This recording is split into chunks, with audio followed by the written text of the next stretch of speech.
السلام عليكم ورحمة الله وبركاته. الحمد لله وكفى وسلام على عباده الذين اصطفى أما بعد. فأعوذ بالله من الشيطان الرجيم. بسم الله الرحمن الرحيم.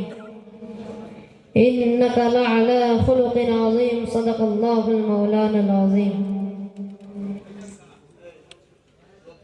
আলহামদুলিল্লাহ, সর্বপ্রথমে শুকরিয়া জ্ঞাপন করি সেই মহিয়ান গরিয়ান সর্বশক্তিমান যাহারই পরে সকল সৃষ্টির গুণগান সেই মহান রব্বুল আলামিনের দরবারে অসংখ্য শুকরিয়া। সকলে বলি আলহামদুলিল্লাহ। তারই পরপর এই মানবতার মুক্তির দুধ মনুষ্য জাতির উভয় জগতের কান্ডারি জগৎগুরু হযরত মুহাম্মদ সাল্লাল্লাহু আলাইহি ওয়াসাল্লামের প্রতি সকলে উচ্চ কণ্ঠে মন খুলে বলি সাল্লাল্লাহু আলাইহি ওয়াসাল্লাম।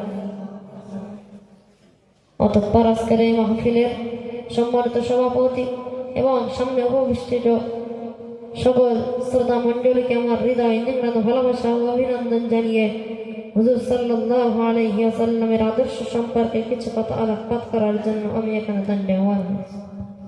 আচ্ছা বলেন, কাইম সাহেবের কেন লোকে গাল দেবে না? এইসব মাল যদি মার্কেটে ওঠে, বাদামের কলা পালামের পথ পাবে।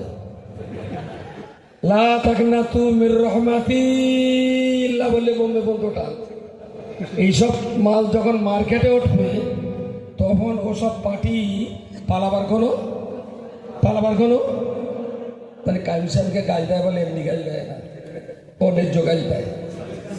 গালি তো শুনতেই হবে। তার এখান থেকে